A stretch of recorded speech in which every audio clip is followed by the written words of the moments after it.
Avant de parler des ressources financières, des objectifs de performance ou de parler des objectifs commerciaux, il faudrait miser sur les ressources humaines. C'est elles qui créent de la valeur. Il faudrait développer un concept d'expérience collaborateur. C'est un problème. Les emplois n'ont pas besoin d'être gérés, ils ont besoin d'être inspirés. Bonjour, c'est Miaka Sissa. Aujourd'hui, nous quittons la Belgique pour se connecter à la Guinée-Conakry à travers M. Barry, qui est mon invité de ce jour pour parler de ressources humaines et surtout d'expérience collaborateur. Qu'est-ce que c'est? Comment développer son entreprise grâce à l'expérience collaborateur? C'est la question principale à laquelle mon invité de ce jour va répondre.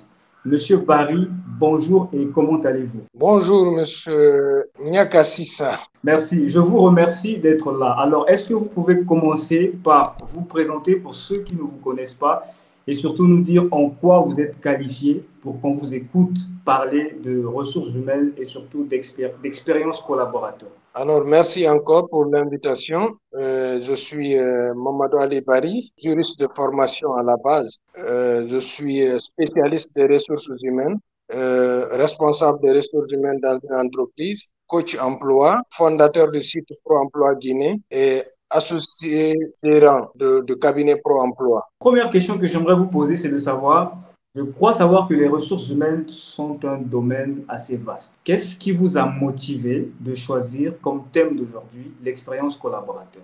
Avant qu'on en vienne à la définition, est-ce que vous pouvez bien me donner les motivations qui ont fait que aujourd'hui vous avez décidé de parler d'expérience collaborateur?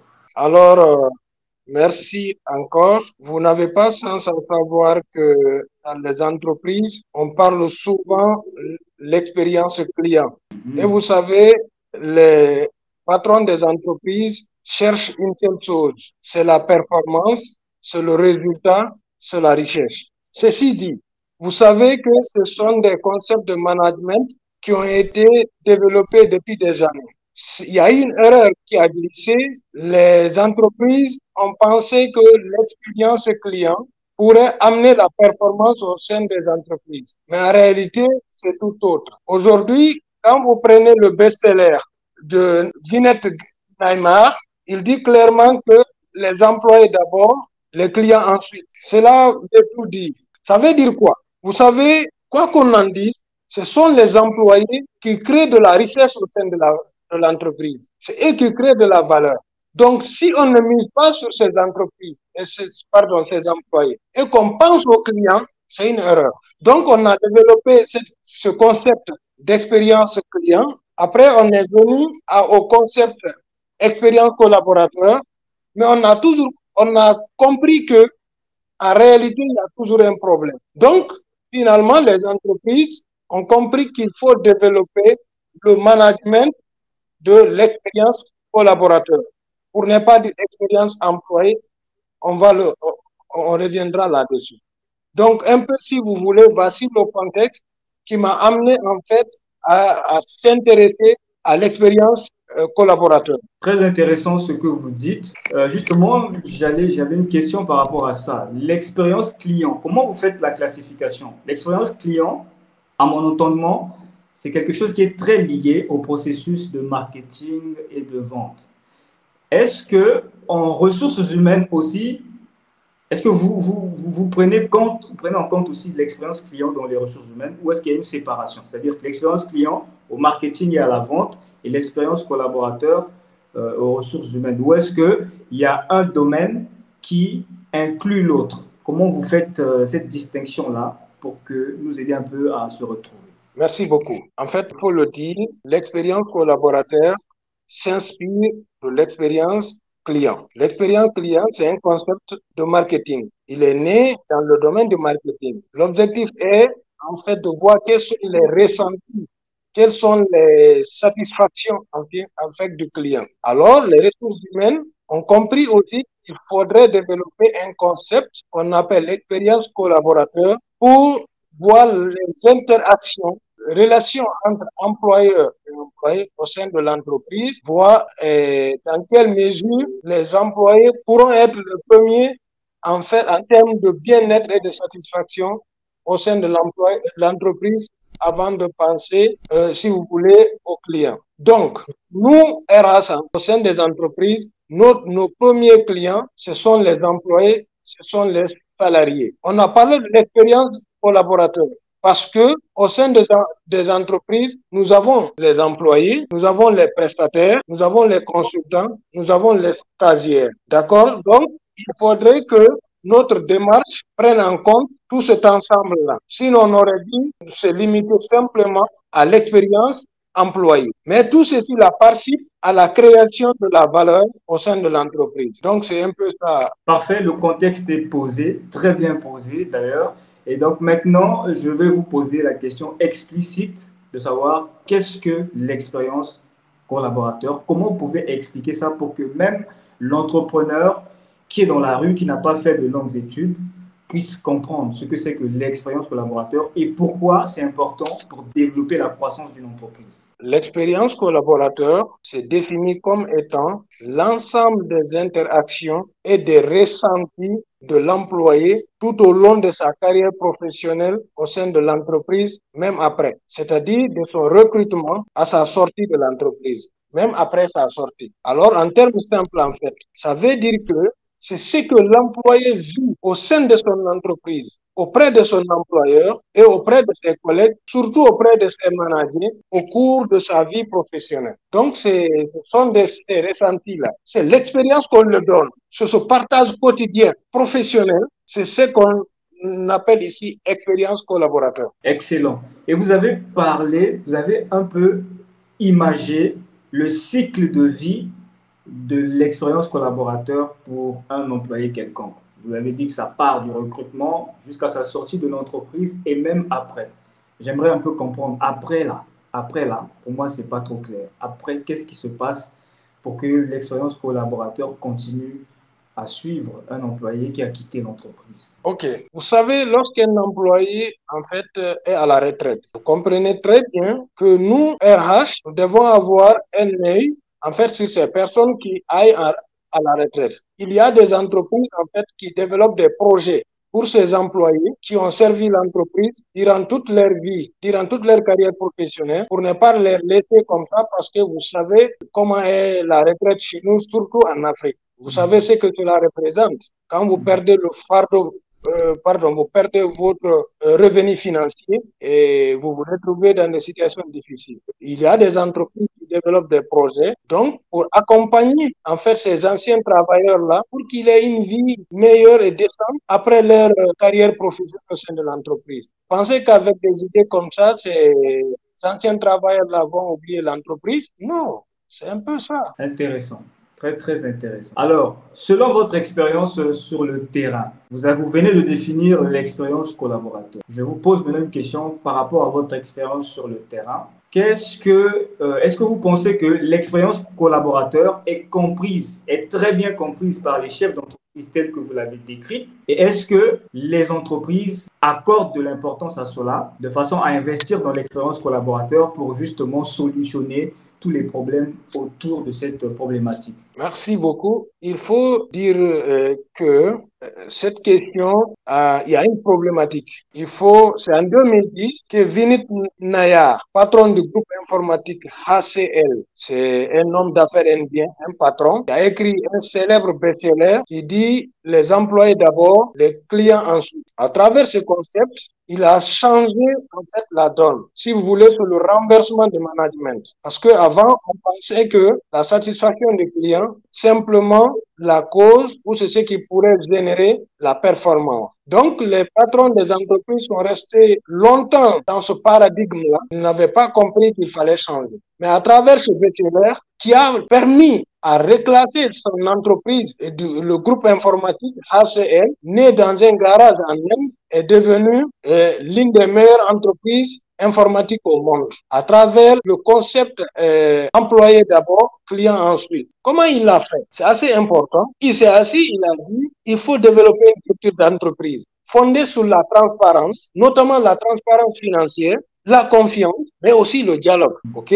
Avec le management collaboratif. Donc, vous verrez à ce niveau-là, le paradigme a changé sur le renversement du management. Donc, il a fait si vous voulez, c'est un grand orateur. Il a fait ce livre, il a communiqué, il a fait l'expérience chez lui et ça a été une bombe dans le monde du management et que beaucoup d'entrepreneurs et beaucoup d'entreprises aujourd'hui, en fait, ont compris qu'il faut changer fusil d'épaule et essayer de pratiquer ce type de management. Aujourd'hui, on a un problème. Beaucoup ne comprennent pas. Les managers, beaucoup disent, faites ce que je vous dis, et puis voilà, ça se passe pas comme ça. Celui qui crée de la valeur, on doit l'écouter. Il doit donner son point de vue. Il doit avoir cet espace-là où ses ressentis seront compris, acceptés, d'accord, et aller dans une dynamique de construction pour que l'entreprise gagne et que les travailleurs gagnent. Voilà. Parfait. Maintenant, est-ce que vous êtes en train de nous dire que ce monsieur, l'Indien dont vous nous avez parlé, est le fondateur de l'expérience collaborateur, de ce concept? Non, le concept est né aux États-Unis, okay. D'accord? Mais il a permis, en fait, de valoriser à travers une expérience vécue chez lui, d'accord, le concept expérience collaborateur. Moi, je ne saurais pas vous dire quand est-ce l'expérience est née, mais s'il faut revenir sur l'historique du concept expérience collaborateur, il faut partir de l'historique du concept expérience client, parce qu'il s'inspire de ce concept-là. Voilà. Parfait. Maintenant, la question que je posais, c'était de savoir, selon votre expérience du terrain, qu'est-ce que vous constatez dans les entreprises africaines? Est-ce que vous pensez que l'expérience collaborateur est comprise telle que vous l'avez définie? Et est-ce que les chefs d'entreprise investissent dans cela? Est-ce qu'ils font le nécessaire pour soigner leur expérience collaborateur ou est-ce que c'est laissé à la traîne parce que les gens ne comprennent toujours pas? D'accord. Aujourd'hui, le constat est que cette question n'est pas suffisamment comprise par le management ou les chefs d'entreprise. Mais il y a des travaux qui se font pour les amener à comprendre qu'aujourd'hui, le principal succès de l'entreprise, c'est l'expérience collaborateur. Parce que c'est l'employé qui crée de la richesse. Alors, il nous appartient, RH, de venir auprès des chefs d'entreprise pour leur faire comprendre qu'aujourd'hui, l'expérience collaborateur est la source de la performance sociale de l'entreprise, par conséquent, source de la performance financière et économique au sein de l'entreprise. Ça évolue petit à petit. Quelles seraient les différences fondamentales entre une entreprise où l'expérience collaborateur est forte et une entreprise où l'expérience collaborateur est médiocre ou faible? Pour que les gens, c'est une autre manière de vous demander l'importance de cela, parce que je pense qu'il faut insister là-dessus si on veut que les gens comprennent. Monsieur Nyakassissa, prenez simplement quelqu'un qui est content dans son milieu de travail et quelqu'un qui n'est pas content. Quel serait le résultat de ces deux personnes? Je vous donne un exemple. Lorsque vous étudiez l'engagement des employés au travail, une classification a été définie. Nous avons des employés normatifs, nous avons des employés instrumentaux, ensuite nous avons des employés, si vous voulez, des employés motivés. Les employés normatifs, ce sont ces employés-là qui viennent travailler dans le cadre de leurs obligations professionnelles. Ils font ce qu'on leur a demandé de faire, ils se limitent là. Les emplois instrumentaux, ce sont des employés toxiques. C'est des employés qui sont découragés. Ce sont des employés en fait qui sont là parce qu'ils n'ont pas trouvé où aller. Ceux-ci-là, ils sont nocifs pour l'entreprise. Posez-vous la question pourquoi ils sont nocifs pour l'entreprise. Il y a des employés en fait qui sont motivés. Ce sont des employés qui se reconnaissent au sein de l'entreprise. C'est-à-dire que ça ne tient à rien. C'est un peu comme le genre de management transformationnel. D'accord? Ils n'attendent pas un retour, une contrepartie pour qu'ils soient à la disposition de l'entreprise. Ces employés-là se donnent.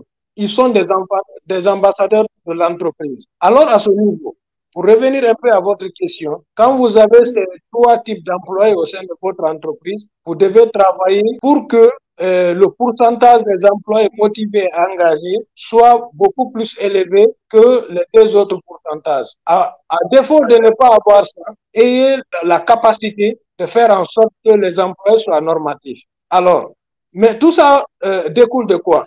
Lorsque vous prenez le management à l'interne, le système classique, c'est-à-dire que la subordination, la hiérarchie, ce sont des concepts aujourd'hui qui doivent évoluer. Si la subordination, elle est beaucoup plus dure, stricte, vous venez le soir, vous ne devez pas vous déplacer, vous devez rien faire, vous restez là, c'est un problème. Les emplois n'ont pas besoin d'être gérés, ils ont besoin d'être inspirés. Il faut aller dans ce sens-là. Ça, c'est le premier aspect. L'autre aspect, en fait, c'est quoi? Il faudrait que ces employés-là... Quand vous coupez vraiment, vous allez me permettre, juste pour ajouter un peu sur l'aspect que vous avez évoqué là. Une fois, j'étais dans une entreprise et il y a une responsable, je pense, de la paye. Je pense qu'elle est chargée de paye dans l'entreprise. Elle se plaignait qu'il y a une partie du travail qu'elle peut faire à la maison. Et là, en fait, elle était partie en vacances. Elle était partie en vacances. On avait dû la rappeler pour venir juste faire un travail, alors qu'elle estime qu'on pouvait le faire à distance. Et donc, cette contrainte-là la frustrait, selon ce que j'ai entendu. Donc, ça va un peu avec ce que vous dites. Nous sommes à l'époque du digital. Vous ne pouvez plus tout le temps contraindre les gens à venir au bureau, surtout quand quelqu'un est parti en vacances. On peut mettre en place des systèmes pour permettre aux gens de travailler à distance. Mais il y a des entreprises qui sont encore rigides sur ça et ils frustrent les employés qui finalement peut-être ne vont pas donner les performances qu'il faut. C'était juste pour corroborer avec le point précédent que vous venez d'évoquer. Je vous laisse continuer. Merci. J'attendais de venir sur le levier de l'expérience collaborateur pour soulever cette question-là du digital. Mais ce que vous dites, c'est extrêmement important. Vous savez, on a tendance à croire que, parce qu'on paye l'employé, on dit souvent que celui qui te paye, c'est ton patron. C'est vrai. Mais il y a un autre aspect qu'on oublie. L'argent que tu payes là, la source, ce revenu-là, cette performance-là, est générée par la prestation de ton emploi. Donc, le juste milieu. Alors, vous comprendrez à ce niveau, aujourd'hui, avec la pandémie que nous avons connue tout récemment, c'est-à-dire le COVID-19, vous avez vu, le management classique a été bousculé. Cette pandémie nous a imposé des modes de travail, des stratégies, d'accord? Et d'où l'avènement du télétravail. Le télétravail a permis aujourd'hui à redonner une certaine liberté à certains travailleurs. En fait, l'équation présence au poste de travail et la performance, le résultat attendu, cette équation elle est fausse. Vous pouvez être présent à votre poste de travail du matin au soir sans que vous ne soyez assez performant. Donc, d'où la flexibilité. Il faut trouver une flexibilité dans ce qu'on fait. C'est extrêmement important. Tout ça, ça rentre un peu dans le cadre de la motivation, de l'engagement des employés et surtout de bien-être au travail.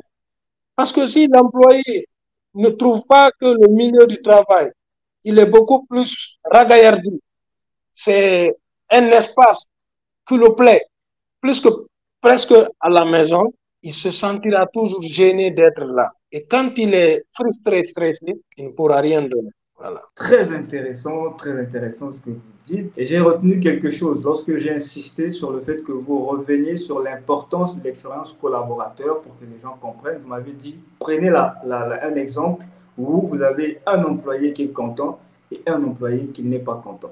Pour moi, ça résume tout. L'employé qui n'est pas content, c'est difficile qu'il soit performant. Si ça se trouve, s'il n'a pas de valeur forte, il va même rentrer peut-être dans des anti-valeurs et voler avant de se casser. Et quelqu'un qui est content de l'expérience qu'on lui offre va certainement avoir l'ambition de faire plus pour qu'il soit reconnu plus et donc pouvoir contribuer de façon plus pérenne à la performance de l'entreprise. Donc, je pense que ça résume tout quant à l'importance de l'expérience collaborateur dans une entreprise. Maintenant, à vous entendre parler, j'ai comme l'impression que l'expérience collaborateur a un lien fort avec le fait de favoriser l'intrapreneuriat, c'est-à-dire tout ce qui est demandé aux employeurs pour favoriser ce qu'on appelle l'intrapreneuriat peut contribuer à l'expérience collaborateur. Est-ce que vous êtes d'accord avec ça? Je suis d'accord avec vous. Aujourd'hui, quand vous prenez au sein des entreprises, notamment des grosses boîtes internationales, vous avez même des employés, des actions, si vous voulez, au sein du capital de l'entreprise. C'est une façon non seulement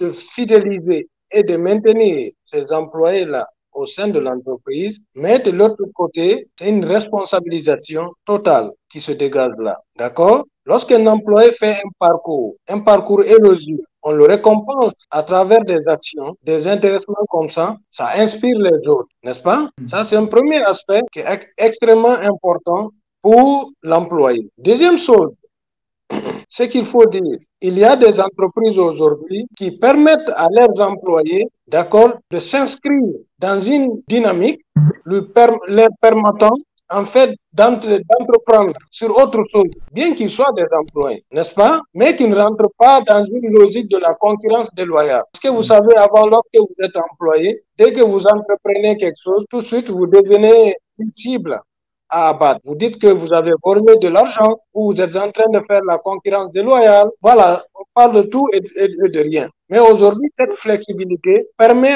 aux employés d'avoir cette confiance. D'accord? Ils permettent aux employés d'oser, d'entreprendre et que leur employeur soit informé de ça. S'ils n'accompagnent pas, ils ne trouvent pas d'inconvénient. Tout ça nous amène à dire que le milieu de travail doit être un milieu de bien-être social et professionnel. Donc, c'est un peu ça, quoi. Parfait, parfait. Donc là, vous avez parlé plutôt de l'entrepreneuriat et moi, je parlais de l'intrapreneuriat, c'est-à-dire qu'un employé qui vient, mais qui adopte une attitude d'entrepreneur dans l'entreprise où il est arrivé.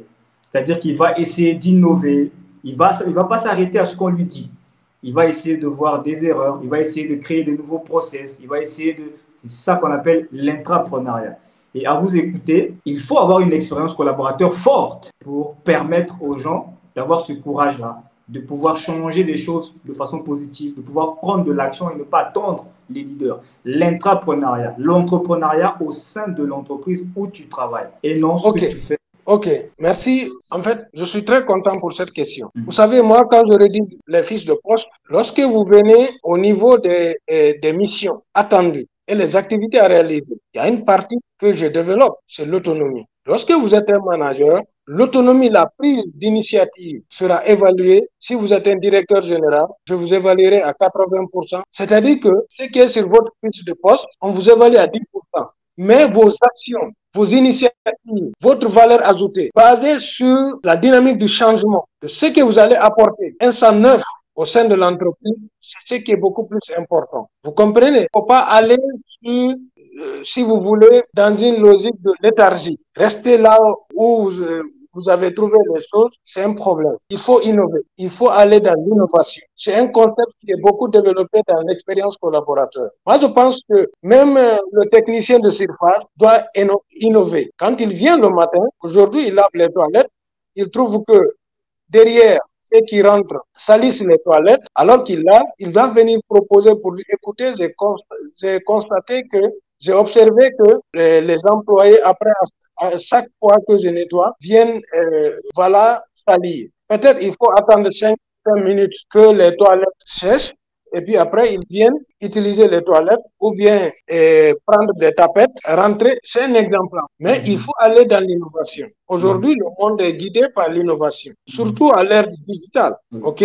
Ah, c'est intéressant. Donc, l'expérience collaborateur, c'est une fonction des ressources humaines. C'est bien ça. C'est une fonction des ressources humaines. Bien. Je veux dire qu'un entrepreneur, pour pouvoir, qui veut consciemment gérer cet aspect, parce que vous l'avez dit, hein, dans beaucoup d'entreprises, c'est-à-dire qu'on n'est pas au courant forcément qu'on fait de l'expérience collaborateur ou pas. Parce que la réalité, c'est que l'entrepreneur ou le chef d'entreprise qui a son entreprise, même s'il n'est pas conscient du concept d'expérience collaborateur, il fait de l'expérience collaborateur. Il a une expérience collaborateur. Il y a juste beaucoup plus de force qu'elle soit médiocre, puisqu'il n'en est même pas conscient.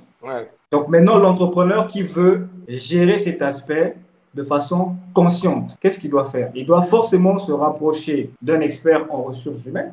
Parce que quand je pose cette question, j'imagine que tous les entrepreneurs ne sont pas au même stade de leur développement. Il y a des entrepreneurs qui ont atteint un niveau où ils ont des grandes équipes et les ressources financières ou toutes sortes de ressources pour eux ne sont pas un problème. Donc, ils peuvent s'engager avec des experts et tout.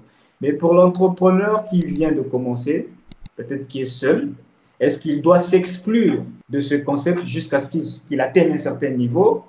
Ou est-ce qu'à son stade, il y a quelque chose qu'il doit comprendre? Voilà, je voulais un peu qu'on situe, parce que les personnes qui nous suivent peuvent être à des niveaux différents.